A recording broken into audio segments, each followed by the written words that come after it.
মা ফুটবল খেলছিলাম তো ওই দাদুটার সাথে। কোন দাদু বলতো?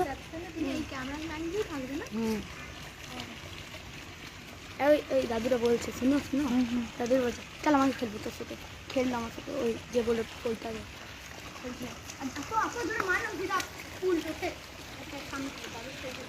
আজ আমরা বিহারীনাথ রিসোর্টে আছি। দেখো খুব সুন্দর কিন্তু জায়গাটা, দারুণ লাগছে দেখে।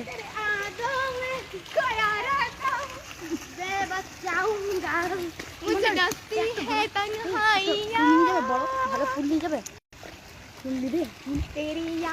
রানুকুমারী গান করছে, দেখো কত সুন্দর গলা। এদিকে এদিকে